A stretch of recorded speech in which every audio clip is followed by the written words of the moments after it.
So let us briefly go through these next stages of the Bodhisattva path once we've accomplished bodhicitta. I mean, we haven't hardly talked about it much. There's masses of stuff about the Bodhisattva path.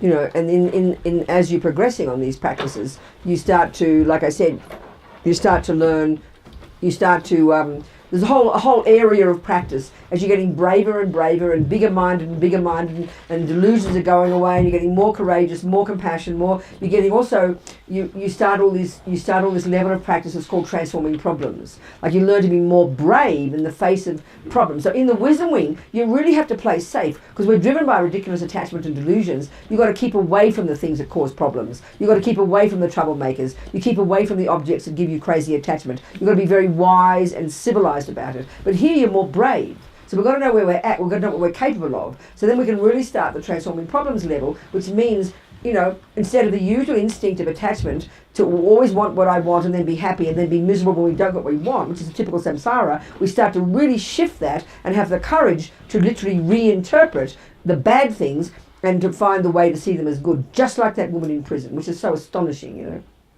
And that's not easy. That's really powerful practice. But as Pabonka Rinpoche said, you've got to be a suitable vessel for that level of practice, which means you've done the wisdom wing. You've got yourself together. You've controlled your body and speech. You've lessened your attachment. You've really been cautious. This is utterly necessary level of practice. And then you get braver and wiser and more content and therefore more courageous, you know. So you continue to work on your mind. You're never stopping that. Learning to see things, bad things as good. And also, particularly, you're learning to, in this whole area of the Bodhisattva path, you learn there's a way of the way they present, like a really primordial, simple, really primordial level of attachment, like a pervasive way that attachment functions. And there's this kind of weird phrase when you first read it, you haven't got a clue what they're talking about. The 8 Worldly Dharmas. It just sounds so peculiar. And when I read these words, I thought, what are they on about? You know, I had no interest. But actually, if you, I thought, it's boring. I didn't know what the 8 were. You know. It's like ridiculous, 8 worldly dharmas. Give us a break, you know. So then you start to understand them. It's just a really powerful way of presenting the pervasiveness of attachment. It's very fascinating. So there's like 4 pairs. And we'll recognize them immediately. We've already been discussing it. So attachment is this junkiness, remember. So the first pair is this assumption of attachment, that you're happy, the craving to be happy. This is like so hilarious. The craving for happy feelings. So attachment is always trying to find the way to get the thing that will cause us to have happy feelings. But then when the unhappy feelings come, attachment now shifts to want to be free of the unhappy feelings. So attachment is continuously there. It's either manipulating to get the happy feelings or manipulating to be free of the unhappy feelings. You get my point? Like, you know, for example, even from walking here to dinner, we know already dinner, no dinner tonight, but there's warmth in there. We know that. So here we are, maybe I've got my cloak on, so I'm fairly cozy, right? So attachment's getting what it wants. But I'm anticipating having to put my cloak off, take my zen off, put my 3 bits of woolies on. And so all the time you're feeling the chilly, the attachment's trying to be free of the chill and wanting the warmth. We're doing this every second of the day. This is automatic. We can see this, you know. The first level of teachings, at the grosser level, we're dealing with the grosser level of attachment. Don't jump on 42 girls. Don't stuff too many bits of cake in. Control yourself. Have some discipline at that level of attachment. Be disciplined. But here, it's much more pervasive. It's getting to see it in a more subtle level in your mind, the pervasiveness of it, how it drives us, how it runs the show, you know. So this first lot is attachment to happy feelings and then to be free of unhappy feelings. The next one, and you hear the lamas interpret them differently, you know. It's attachment to, I think it's attachment to hearing nice words with our name in them. Right? No, sorry, the second lot is attachment to getting things. Sorry, attachment to getting things. Attachment to getting things. This depends on the person very much, I suppose. And then attachment to be free of not getting things. Very much depends on the person on that one. The next lot is attachment to hearing pleasant sounds. And okay, they do it, so Lama Zopa says it, but he never mentions words. But it's really, never mind, but it seems to be, it's attachment to hearing, they call it praise. That means nice words with our name in them. And we know when you're having a conversation and someone starts to praise you, And then suddenly someone disturbs the conversation. You're so distressed because you want them to keep talking about you. They suddenly stop in mid-sentence and talk about something else. They didn't even finish praising you. Your mind's craving to hear it. I mean, this is how we are, right? Even though we think we're a creep, we're dying. And I'm not being mean about it. Attachment wants to hear nice words with our name in them. And then attachment, the second we hear unnice words with our name in it, it's like heartbreaking.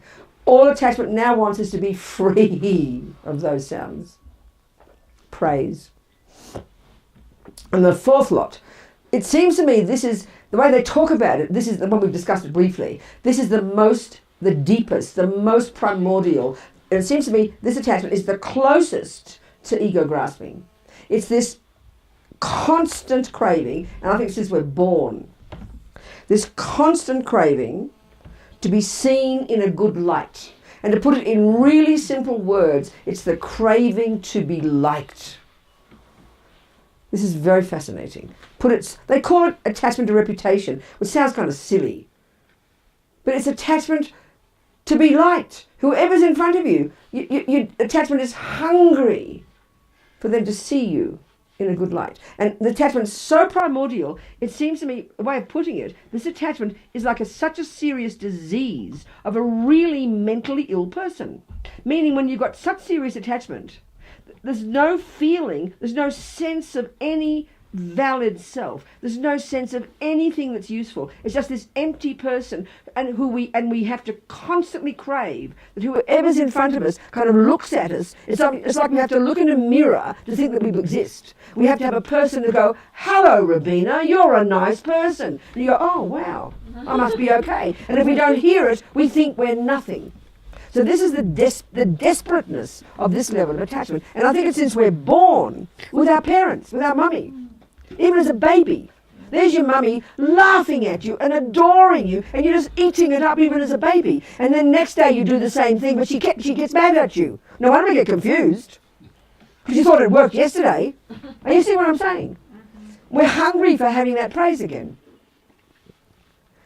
So, of course, don't confuse. We have to also recognise that Mother needs to love us. There's nothing wrong with that. But again, we have to distinguish between attachment and the valid reassessment. I mean, the reaffirmation. You're a wonderful person, Robina. You're doing a good job, darling. Mummy needs to say that. But this hunger in us, and this hunger is an assumption that I'm nothing unless someone says I'm something. That's the lack of certainty we have. That's the absolute sense of I'm nothing in the most desperate way. We need people to say we're a nice person, to say that, to basically like us, and then we feel, oh wow, I must be valid. And then as soon as they stop liking us, we think we're nothing. Look at us. This is our deepest attachment. The deepest pain is caused by this one.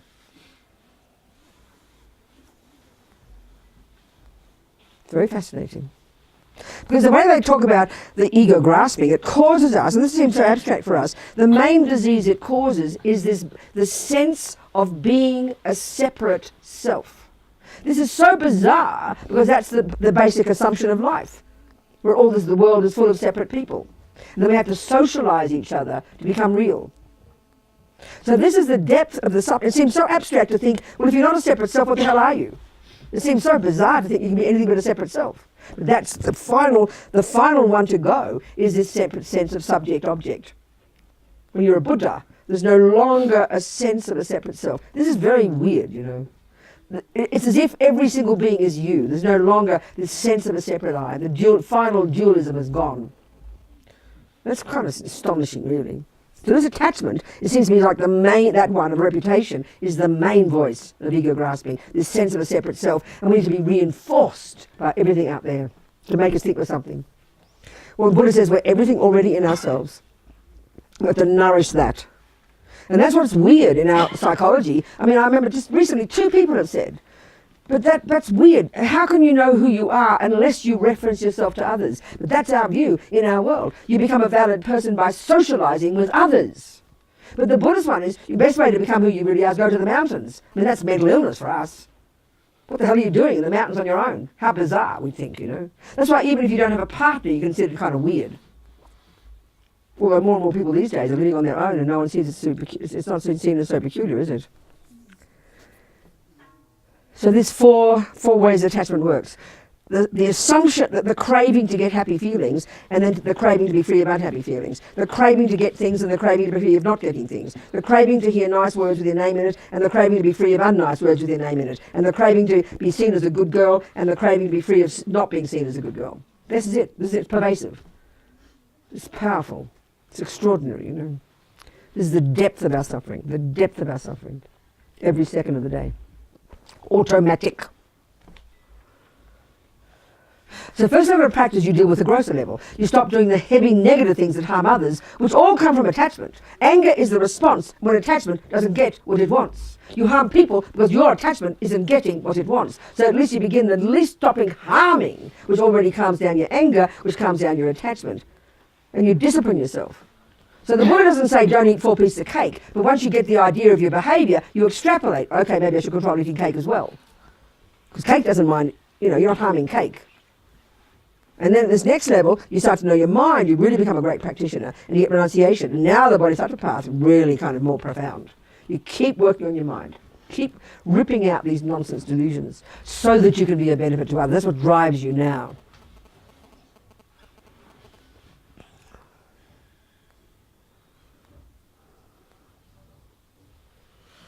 And then transforming problems, doing your best you can, you know.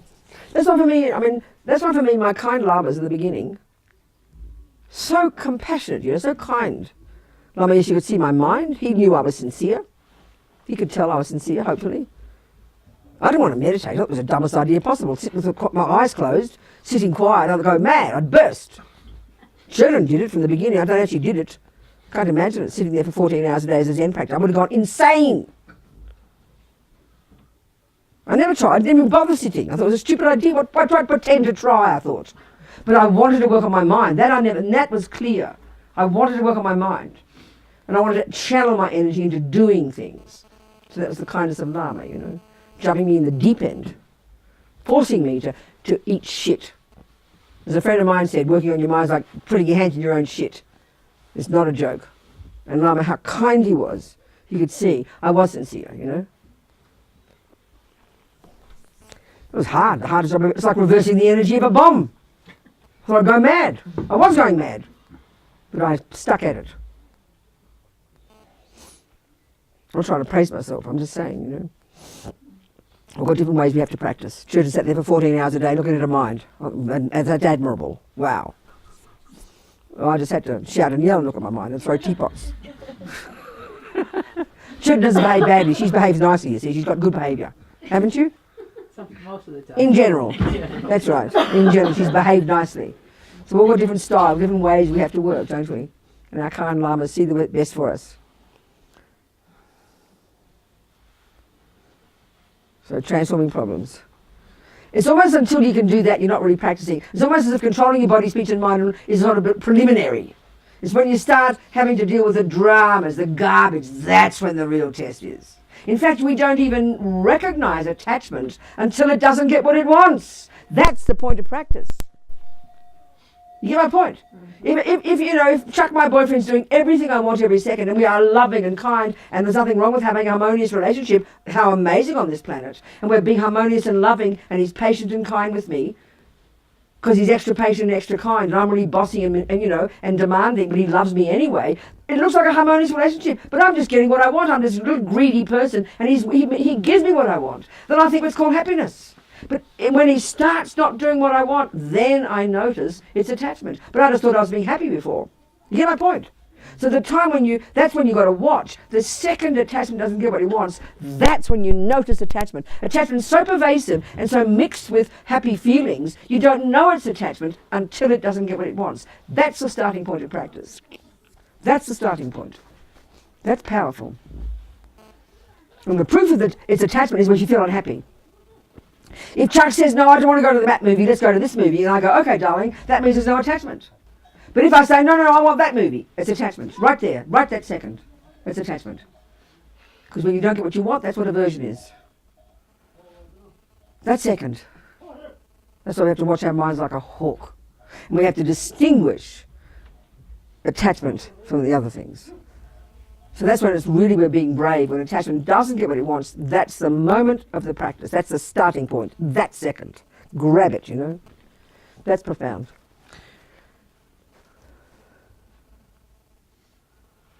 So the 8 Worldly Dharmas, they call them. Every millisecond, getting what I want. Cherishing self. So, okay, now the Bodhisattva path. Let's go to the next level of the 6 perfections. What are they? Let's talk about them briefly, okay? Again, the literature on these is vast. We'll just go really simple. So the first one's called generosity. There's sort of, the 6 perfections, they call them. It seems fairly arbitrary. The first 4 seem like arbitrary virtues. It's called generosity, morality, patience, and perseverance. It seems kind of arbitrary good qualities. But there's something about these particular qualities. And the point is, at this point, you are a bodhisattva. So your job description is to help others. You know, it's like, and you know this job. It never changes for 1 second. So there's very first one, and they're taught in terms of difficulty. So Tsongkhapa says in his lovely songs of experience, hymns of experience, this lovely lam rim, we've got a version of it in here, we might read it. He says, generosity is the wish-fulfilling jewel with which you can fulfill the hopes of all sentient beings. It's the basis of the activity of the bodhisattva in that you develop the courage to want to benefit sentient beings. So it seems simple, generosity, but it's this assumption that whenever you meet sentient beings, it's my job to give them what they need. You don't walk around looking like you're a kind person. Oh, you can have my money, you have my coat. No, it's a framework in which you see sentient beings to give them what they need. It's your job, like a mother. So there's 3 levels of generosity. The first is to give material things. The second one is giving spiritual advice. The second is more difficult and the profound one, but I think that's easy for us. We love giving advice. We don't like giving dollars. We don't like giving things. It's very interesting, this one. So I find that quite profound, you know. Like I mentioned about the prison project. When we started with this prison project, it was very clear when we got letters from people in prison, poor people, working class, with nothing and nobody. It was really evident, you know. You couldn't say, I mean, with other people who want a Dharma centre or want a book, you give them a book, you tell them where to get it and they buy their book. But with prisoners, you've got no choice. You've got to buy it for them. They have nothing. You can't give them a website. So it was a powerful practice where, like I said before, it forced us to say, well, you can't just say we haven't got the money, we can't do it. It was forced us to say, we will do it, then we'll find the money. And it forced us to practice generosity. It was a very powerful practice. The need was there, so evident. You couldn't deny the need, you know. And that letter was on my desk, not someone else's. Like a mother wouldn't say, oh, you go to next door to get your breakfast, darling. No, they know it's your job to get breakfast. When we were that poor, my poor mum, she sent us to the most expensive Catholic convent in Melbourne. I would joke and say she still owes the bills 50 years or 60 years later. Anyway, we were so poor at some point, she sent us this fancy convent, you know. Top fees, she wanted the best for us. My father was hopeless. He used to go to the Celtic club and play snooker. You know, my darling father, I love my father too. My poor mother taught music to try and earn the money and then tried to run the family business. And then we had no money and she'd make us, we'd call them fat scones. She made flour with fat and we put jam in them. That was our lunch to take to our fancy Catholic convent, you know. We felt so ashamed because we had ladders in our stockings and went to this fancy convent, all these fancy girls who paid, you know, lived in the fancy suburbs. My poor mother, you know, giving us our lunch, knowing it's our job. Her job to give us the lunch, even though we had to have fat scones with jam in them. Or Vegemite or something. Anyway, giving. So giving, material things is the first one. And this is a profound practice for all of us. There's a lot of interesting thinking we have to do, I think. You know, we have so many assumptions. So I think in general, we love receiving things, everybody, and we don't like giving things. Even though it seems mean to think of us like that. But certainly when it comes to what's called money. So money is just, as we know, this thing we give power to, but it's our measure. It's a measure we use for things. It's our measure for having. It's what we use in our culture. We don't give kilos of rice or bulls or something anymore. We give things called money. So it's a measure we use. And we're very rigorous with our money. We reconcile our books, and we can find, you know, if you discover you got $1 missing from your wallet, you feel sad. You might lose 10 kilos of rice and you won't notice. But $1 missing, or don't get the dollar change. We're very distressed. We're very rigid with money, very accurate, which can be a good thing. But money's a huge thing for all of us. Whether we're mean or rich or not, we always have a feeling we haven't got enough. right? We're always anxious about not having enough, counting it, worrying about it. So the one of generosity, you know, too often you have either people who are really miserly, don't like giving anything, but there are some other people who seem very generous, but they're very irresponsible about money. They don't pay their debts, but they might give $5 to a poor person. But that's not responsible. I remember when I was working for the prison project, and we paid people salaries, and I paid people according to their needs in general, you know. So there's one person who, and I get them to do their budgets, because mostly we're so bad about money. And then she said she gives money, she had in her budget money for homeless people. Then I said, because mostly with Americans, you've got this student debt, you know, massive student debt. I said, don't you have any debts? Oh yes, I owe $40,000 to the credit card company. I said, where's that in your budget? No, I just don't pay that. Do you understand? Because we think, oh, the bank's rich, they don't care anyway. But we're not noticing that that's called stealing. We are creating the cause for stealing. And it's this irresponsible attitude. She thought she was so generous by giving to homeless people, but doesn't bother with her debts. That's completely outrageous, you know. It's like emotional. So generosity also means really treating money with incredible respect, doing your budgets properly, but also budgeting in generosity. Like the Mormons, they budget in 10% as one of their line items. Because our attitude would be, well, when I paid my mortgage, when I paid my iPhone, when I paid this and paid that, if there's any left, I might give. But it never works like that. It doesn't work like that. You have to budget it in. That's one really good practice, I think. Even if it's $5 a month. You've got to be very clear about it, very intentional. And the other thing is, another thing to look at, we don't mind giving money when we go to buy a meal or a coffee. You go to Starbucks, you pay $10 for your cake and your coffee. Now we know very well that part of that money is a donation to Starbucks. That's their profit. I'm not being cynical here, I'm just saying it as a fact. But we don't mind doing that because we accept commerce as the way we live in our lives. So we pay for the coffee, we pay for the salaries, we pay their rent, and then we give an extra piece, maybe 10%, who knows, I don't know how much profit they make. That's that's like $1 donation to Starbucks. But you walk outside the homeless person, you would never bother giving $1 because they don't give you anything in return. It's just irrational. It just shows how mean we are. We don't mind giving a donation to Starbucks or to the companies for our iPhone or whatever. We don't mind doing that because that's just called commerce. But if there's a person who's got their hand out, we get nervous giving them money because we get nothing in return, you know. And we get all confused. Well, what if they use it for drugs? What if they use it for alcohol? We want to give them a banana instead. I don't want your banana, I want your money, please. We don't like giving money. We don't like giving, we like receiving. This is a fact, most of us, the same. So the part that I find a really good example, I find this a very powerful practice. This is so clear, and it shows how stupid we are.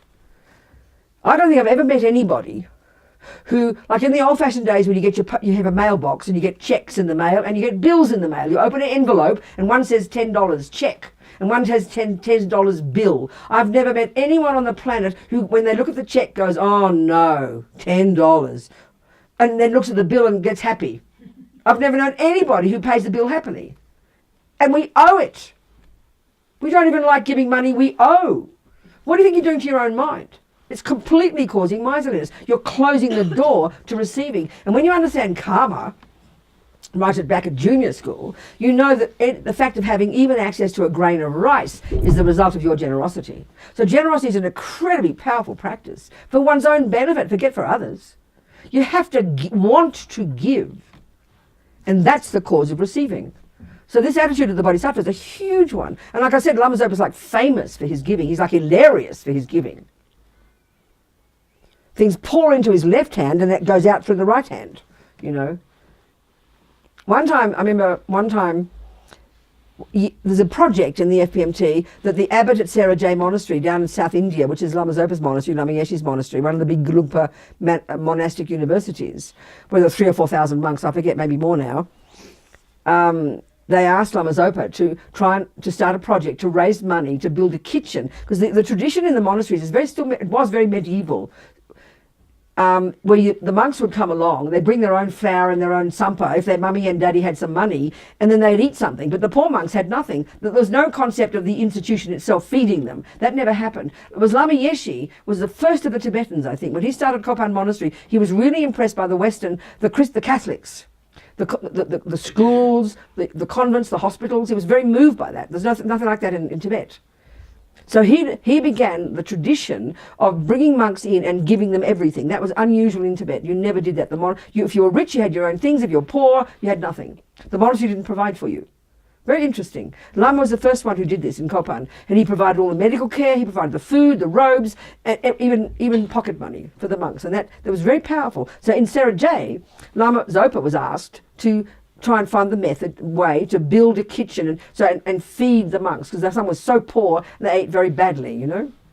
So Rinpoche was asked to raise this money. So then, anyway, the story goes something like this. Roger kept wondering what Rinpoche was doing about it. He couldn't see any evidence of Rinpoche doing anything to raise the money. And at one point he had a meeting with an abbess in Taiwan. And what's interesting about the Chinese, they're famous for their giving. I mean, they're unbelievable, the Chinese Buddhists. They're unbelievable, apparently. In Singapore, in Hong Kong, they're famous for their giving. They just understand it. I remember even talking to an Anglican priest in Perth. He said the only generous people are the Chinese. Very fascinating. So their monasteries there are massive, huge, and you go to the monasteries, you are given everything. There's no concept of charging 1 cent for anything. All books are free, all the Dharma are free. And then the lay people give all the money. So it's this incredible mutual thing that works, you know. It's very amazing, very impressive. So Rinpoche had a meeting with an abbess. And the abbess told Roger the next day after the meeting that the night before Rinpoche came, she had a dream in which Kuan Yin told her that this very important person was coming and you give him whatever he wanted. So she asked him and he said, I want, $972.22, please. And she gave it. That's how he does his fundraising. Lama Zopa. Do you understand? He had a direct line with Tara, you know, direct line with Kuan Yin. So he's got his own, he's amazing how he raises money. When you look at the list of all the projects he does, you know, $4 million for this and $1 million for that. He doesn't do advertising. He doesn't go out begging. He just practices virtue and he gives and it all comes back. It's very fascinating. He's an amazing example. It's quite fascinating. So the Bodhisattva one here is you think of giving. You don't think of receiving. And it's a huge practice. It's the first level of these 4 practices where you're opening yourself to knowing it's your job. So you be reasonable, you know. You don't show off as I look at me giving. But you have to have an attitude. When you see a person, you just have an attitude what they need, you know. You don't go around being drama about it. It could be an ant. They might need a grain of sugar, please. Lama Zopa's famous too, even for his own giving of his own body. For example, in Kopan, in the rainy season, in the early days, and the monks, some of the attendants, so one of our, Nick Rebush, for example, when he was his attendant for a while, he'd go in, and Rinpoche meditates all night, he doesn't sleep. So Rinpoche would go in and give him his cup of tea at 3 o'clock. And he'd notice often that Rinpoche would have his shirt over his head, but his body was naked, and he's feeding himself to the mosquitoes. Or he'd allow all the fleas to live in his socks. That's weird, isn't it? That's called generosity, okay? That's extreme generosity. And I remember he used to say one time, a mosquito just wants one tiny, tiny drop of blood. But look at the hysteria when one mosquito is there. A complete panic attack, you know. My precious blood. So start with dollars, okay? So the one of giving is, this is so powerful for me, the one of paying bills. You know, you have to pay the bill, right? And the way the world works now, everything is on credit, isn't it? You've got to pay your phone, you pay your this, and we don't like paying. And then we get annoyed at the banks when they charge us interest because we don't pay the credit card until the last minute. And why not just have the attitude when you have a bill, train your mind to be happy to pay it? And you've got a logical reason to, all these kind of people working in the banks. I'm not being sarcastic. People work for the banks. They all do their jobs, all their bits and pieces. That's how come you can get your credit. Sure, they're getting rich on you. No one's forced you to have a credit card. I love credit cards. When I worked for the prison pot, I had about 20. I mean, you can borrow $20,000 in America with no interest. I mean, it's incredible. You put all your debt in one. I mean, Americans are amazing. They will lend money to anybody. So when I'd use $20,000, I was a bit naughty. I think Shirley did my bills for a while. Didn't you do the accounts for a while? Yeah, before you fired me. Oh, no, you left because you couldn't cope with the way I did it. You couldn't handle the way I handled money. I didn't fire you. She's convinced I fired her, but I'm thinking that she left. Whatever it was. I think you're right. Yeah. Anyway, whatever. She's taking the blame. So what I'm getting at here is this. Everything starts with the mind. We have to pay bills. No matter what, we have to do it. And this is the money we owe. I'm not even asking you to give money you don't owe. So start with the thought you want to pay bills. You're happy to, it's the attitude, I want to give. This is the point. It'll completely change your mind. I know working with the prison project, I mean, I did bad things. I lost money. I lost bucket loads of money because I was doing investing and kind of did dumb investments and everything. I did try. Remember someone criticised me to Rimachay and he praised me. He said, she tried, made effort, you know. She really tried. And I was very touched by that. So I myself, you develop an attitude. You sort of get less fearful about money. You get less fearful. You've got to be sensible. You've got to be reasonable. Keep good budgets. Be sincere. Pay your bills. Be honest. Keep good budgets. Very important to treat it with respect. But it's just this energy. It's just this stuff which is the fruit of generosity. So if you keep being generous, you create the cause to get more. Very powerful. So start deciding, I want to pay my bills, and have an attitude. You start with it. I'm happy to pay my bill. Say the words. I am happy to pay my bill. All the kind of people working for the iPhone company. All the people working to fix your house. You've got to pay your mortgage, you're this, whatever it is. But we have an instinct, what the cheapest, and we don't like paying more. We just don't like giving. It's a very powerful attitude. Change it. Be happy to give. It's incredible. And that's the money you owe. It's very interesting. Powerful attitude. Changes everything. And that's just the money you owe. That's the part. That's called generosity. Just the thought to give is generosity. Then giving what you don't owe, that's even more powerful. And they say, you know, that the yogis, when you're really practicing, the food will roll up the hill to you. I tell you, I trust that. I trust that. I promise. To develop that attitude. Be respectful for money. Definitely be respectful of it. Don't cheat. Don't steal. Pay every cent. I know even though the prison project, I was not so good. I lost a lot of money, but I paid every cent back. I never had the thought that I wanted to get, you know, easy with credit cards just to get you say you're bankrupt. I refused to do it. I wanted to pay every cent myself personally. I'm not trying to show off. For me, it was so important to do that. The thought of giving and not to worry about it. You know, big deal. You know, big deal. Doesn't matter. Nothing. Money keeps coming. So we have very small minds when it comes to money. We know that. And we don't like giving. We're happy to give to our beloveds, mainly because we're thinking how happy they'll be when they get the gift. It's just self-cherishing again, you know. We don't like giving to poor people, homeless people. They get very nervous about that. But it's a very powerful action. It's like an agreement you have. You decide in advance. And when I lived at Seychelles in San Francisco, I'd go for walks at night. And I knew I'd meet homeless people, drunk homeless people, junky homeless people, you know. They don't want bananas, they want your money. I'd know that in advance, so I'd go out with my dollars. Never less than a 10. That's 20 years ago. What can you do with $5 now? It's like a joke. What can you do with $1? Nothing. Like 1920, $1 was useful. Do you understand? We're so mean. We give a coin. I mean, it's embarrassing. You just decide. You decide. You have the number that you have what you've got. When you run out of it, you stop giving. But you decide. I'm going to give. So I remember this one guy with hardly any clothes on in freezing cold winter night. He looked completely out of his brain. And I mean, who am I going to give him a lecture, you know? Who am I to give him a banana? Who am I to tell him not to use his money a certain way? How rude of me. It's an agreement. If he puts his hand out, I agree to give it. No strings, you know? That's my job. It's my action, my decision. Give him what he wants. It's a very powerful practice, in my opinion. Giving money to poor people. There's more and more everywhere. And decide in advance. The Tibetans do that. They know they're going to have all the beggars lining up, so they get their coins or whatever, they give out the money to the beggars, you know. They decide in advance you're going to meet the beggars, so you're going to give them money. Think that way. Otherwise they get so tortured and caught up about it, you know. Oh, it's an interesting topic. We can discuss it if you like. But it's a very powerful practice. And it's your practice of wanting to give. The homeless person is in front of you. Not someone else. They're in front of you. It's your homeless person. Some karma between you. Give them what they want. It's a very good practice to do. An animal. The ant, what does an ant want? Doesn't want $1, it wants a grain of sugar. Give it a bit of sugar. Give the rat some food. Give the mouse some food. Give the cockroaches what they want. It's called giving. Then when you're ready, you can give your body like Lama Zopa. Or like Harry. He's prepared to give his life, you know. That's the ultimate giving. It's very powerful. It opens the point is it opens your heart and makes you courageous. And it's the first of these four.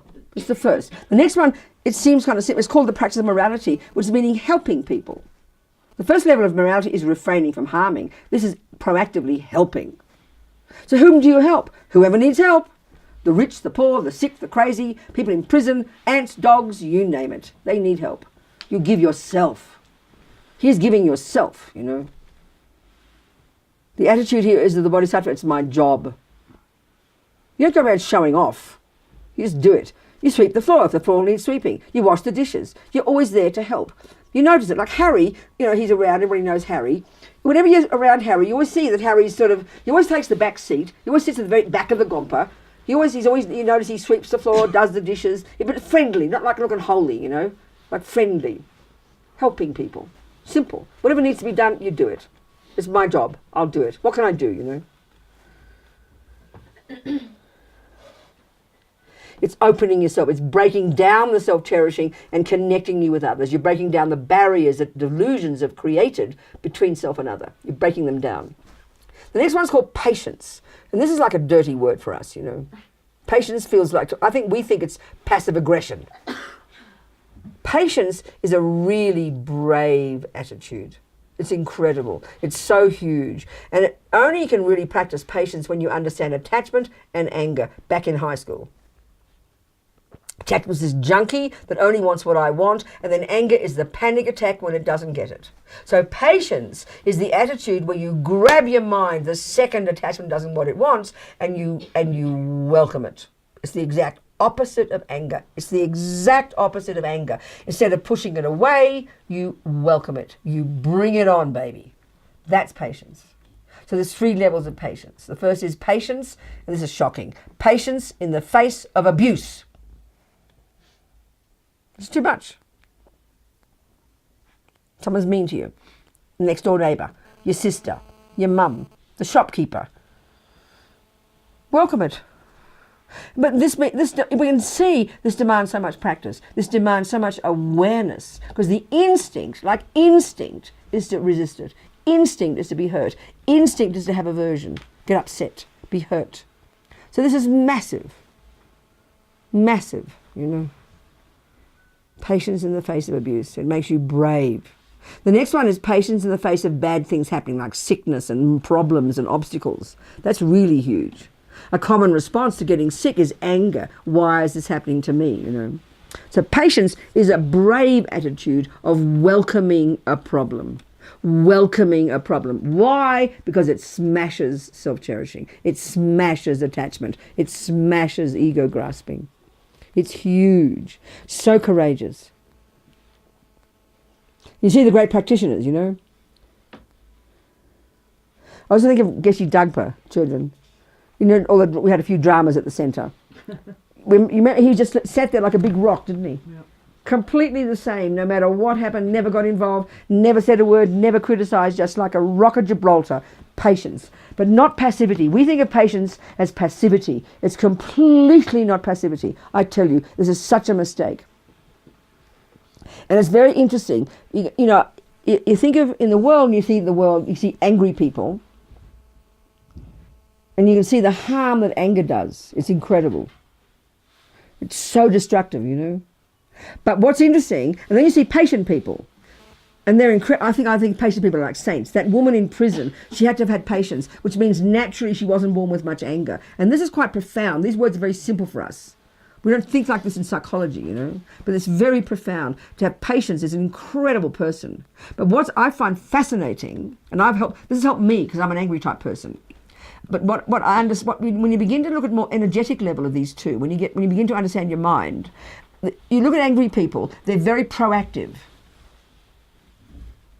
You know, so for me, giving up anger doesn't mean giving up changing things or doing things or making it better. An angry person says, look at that problem, and then you shout and yell. But you can retain, and I've tried in my own mind to retain the characteristic of criticism. Anger is criticism, finding fault. I remember Martin Luther King said, it's good to find fault, but then you say, what can I do to help? So an angry person, if you extract the self-centered part of it, which is the wish to harm and they get frustrated and angry and shout and yell, if you stop that part, but you keep the proactive part, the criticism, which says that's wrong, let me fix it. Do you understand what I'm saying, people? And then if you look at a patient person, that's incredible. When things go wrong, they bear the problem, they put up with it. But there can be a negative side to that is they become passive. They put up with things they shouldn't put up with. That's passivity. That's wrong. Anger is the wrong part of action, and passivity is the wrong part of patience. Can you sort of see what I'm saying? You get my point? It's very powerful, very important. Otherwise, if you think you've got to give up anger, you end up thinking you've got to be passive. That's completely mistaken. That's why the Dalai Lama is so amazing. He's utterly patient, but he has never stopped, proactively tried to change things. That's not anger. That's called action, and that's profound. That's why Martin Luther King, it blew my mind when he said that. It's good to find fault, but then you say, what can I do to help it? Whereas a patient person will sometimes err on the side of putting up with stuff they shouldn't put up with. That's a laziness, that's passivity, and that's terrible. You with me, people? Mm-hmm. So we've got to know our own minds there, you know. And often patient people, because they don't like problems, they don't like aversion, they don't like upsetting the apple cart. And that's a very tricky one. They end up with putting up with things that they shouldn't put up with because they don't want to upset the apple cart. That's not patience, that's laziness. And that's passivity. So you need courage as well. Do you understand what I'm saying, people? So patience is massive, you know. And then the third patience is patience in the face of the obstacles of your practice. Because the whole point here is to practice, you know.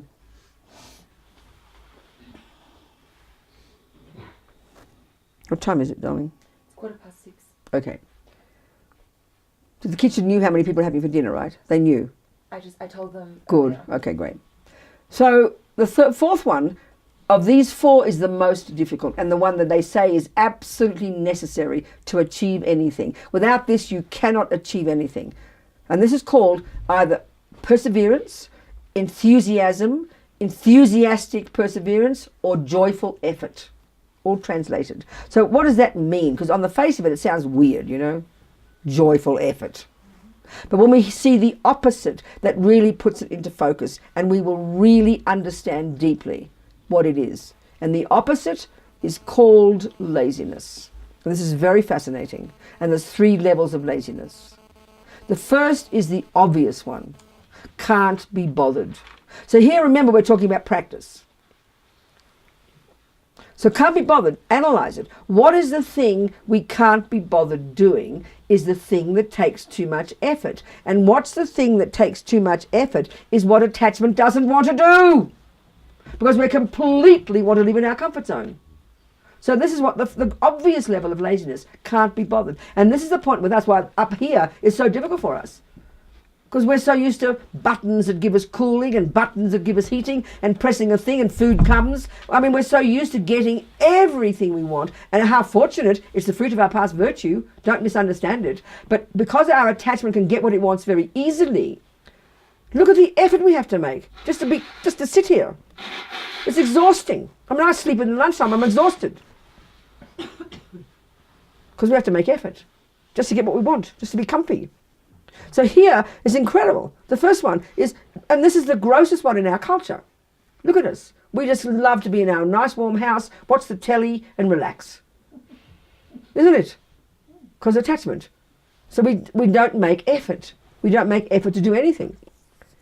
So can't be bothered is the first one. The second one is really wicked because it sounds like a virtue, you know, but it's just terrible. It's called, oh, I'm too busy, I'll do it later. I mean, this is our worst one. And what is the thing we're too busy to do is the thing that takes too much effort. And what is the thing that takes too much effort? Again, it's the thing that attachment doesn't want. So we lie to ourselves. The first moment is you see the job you have to do. Instantaneously, you don't want to do it because it takes effort. But then next second, you get yourself off the hook by saying, oh, I'm too busy, I'll do it later. It sounds like virtue. Lies. It's worse than the first one because we think it's virtue. So we know you'll never do it later because every time you look at the job again, you get even more resistance to it. You don't want to do it, so in the millisecond, you then say, I'll do it later. And you feel relieved, but later never comes. And that's one of the worst of our sufferings. All the Lamas say one of the worst ways to die is to die with this terrible regret of putting things off. We understand this one deeply. This is what tortures us. And we all know when we do finally make the effort to do that job, it takes like 3 minutes and you can't believe how easy it was. So the burden is the putting it off, and you're carrying these burdens around with this heaviness and this guilt and this resistance, which builds up resistance, and so therefore you have such a version of that thing, you can't bear to even look at it. We all recognize this, I'm quite sure. So the job is not what makes us depressed, it's the heaviness of this constant habit of procrastinating. I'll do it later, because and then we get so caught up in it, you know. It's very fascinating, this one.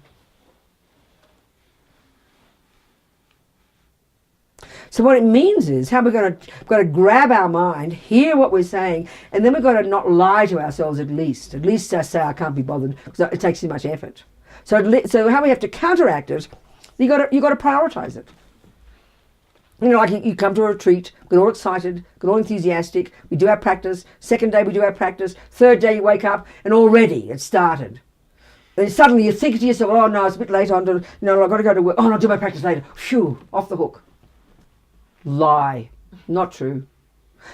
You know, you never get up in the morning and then do your practice and then keep, I know ladies don't wear curlers anymore, but I always think about curlers, you know. You don't go to work with your curlers in. Oh, I was too busy doing my practice. I didn't have time to take my curlers out. No. You never say you're too busy not to have a shower in the morning. You're never too busy not to make yourself looking nice and clean in clothing. We're always too busy to do our practice. It's a fact. But we lie to ourselves. We think, oh, it's important. I've got to go to work. You've got to prioritise. You've got to decide. You put it in, it's like you've got a line item in your life budget. A bit of time for practice. So you get up 5 minutes earlier. Anyone can do that. And this is the thing all the lamas say, and it's so logical. When you really know the benefits of something, you will prioritise it. And you will then have enthusiasm to do it. But you've got to decide. Whereas we lie to ourselves. And that we lie and say other things are more important. So we haven't prioritised it. But as soon as you prioritise it, you will do it. You will make the effort. You will. So we have to be very honest with ourselves.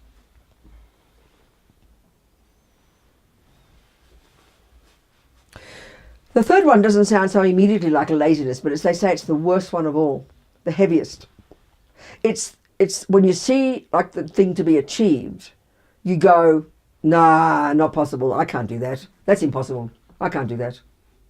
And that can manifest in any way possible.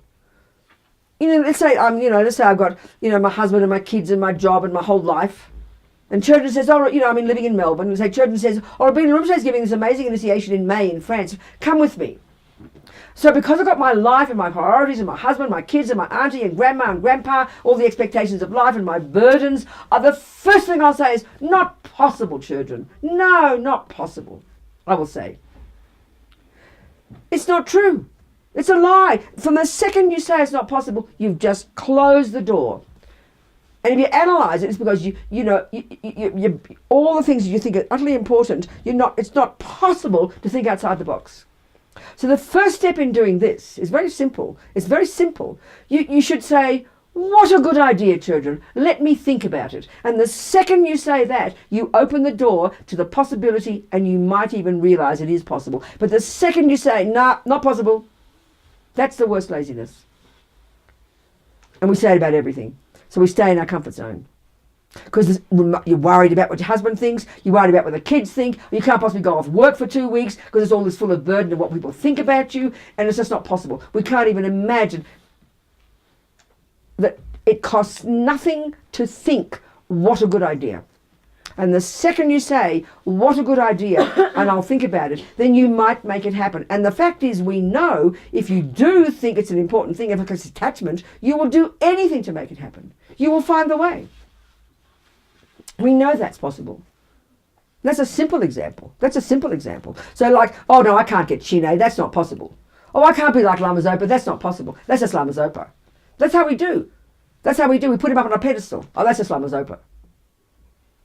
But the fact is, these bodhisattvas, out of their kindness, are manifesting in human bodies to show us how we can become. So it's like insulting them to say you can't do it. They're showing us what we can do.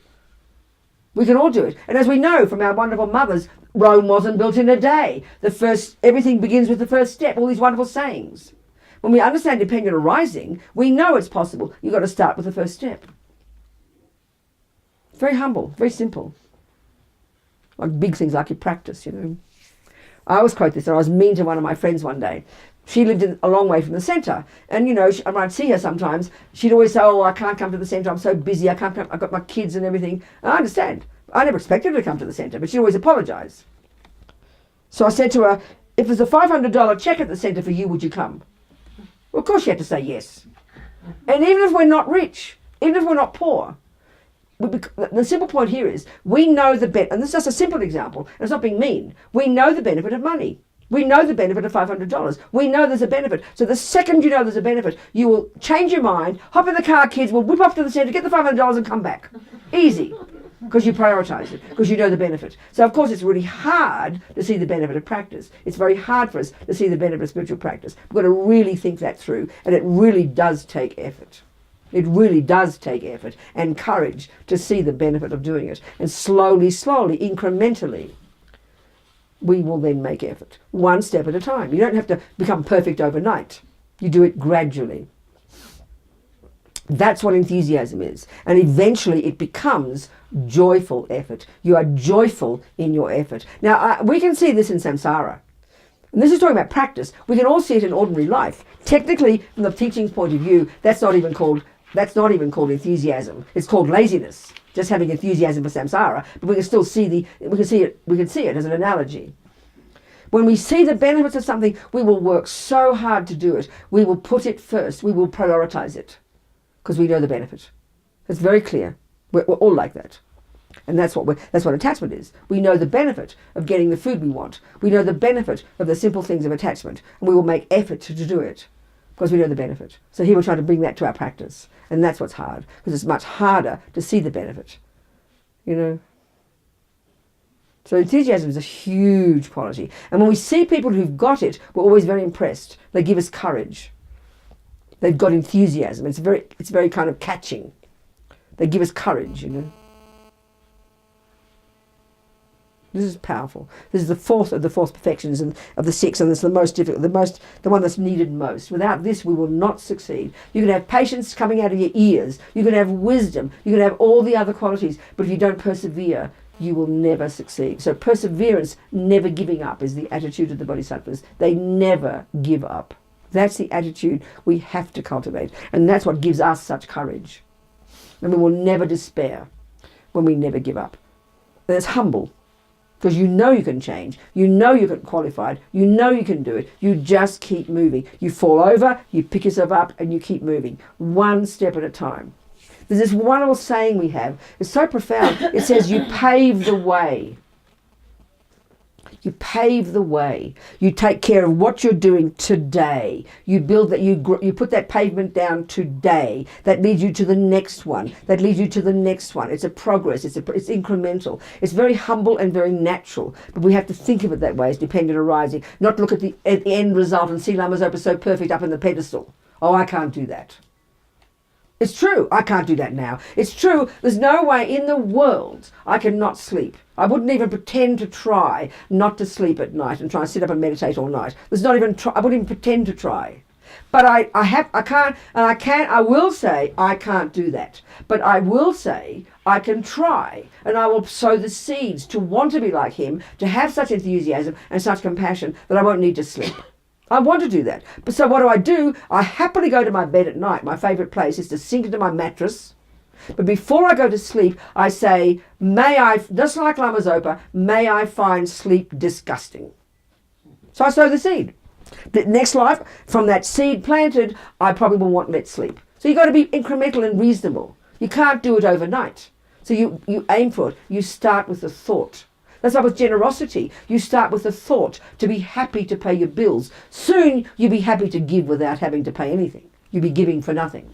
So you start somewhere with your mind. When we understand it starts with the mind, you become very humble and you become very reasonable. And it's easy to have a thought. It takes less effort to have a virtuous thought than a negative one. That's the irony. It takes nothing to have a thought. So I try to remember that when I go to sleep. May I find sleep disgusting. May I be like Lama Zopa. I'm not like that yet. There's no point in feeling guilty. I happily have my sleep and rejoice in it and try to get, so I can do my job without falling down on the floor. Do you understand? So you grow, you move yourself forward incrementally. That's why aspirations are so powerful. May I become like Lama Zopa. May I get Shine. May I get realizations. Just having that thought sows the seed. When we understand it starts with the mind, you can be very reasonable with yourself, and then you grow enthusiasm. Before you know it, you start to change. Are we communicating? Mm-hmm. Any questions about all that? Before we have non-dinner? Any questions? Nothing. What's Shine? Who? You said, may I have... Well, Shine is the Tibetan for shamatha. Oh, okay. Single point of concentration, calm abiding. The Tibetan. Shine.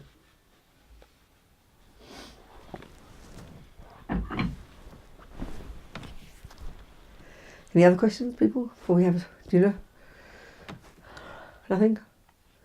The four perfections, the first four? There's much more extensive teachings on them. I'm just talking briefly, Okay.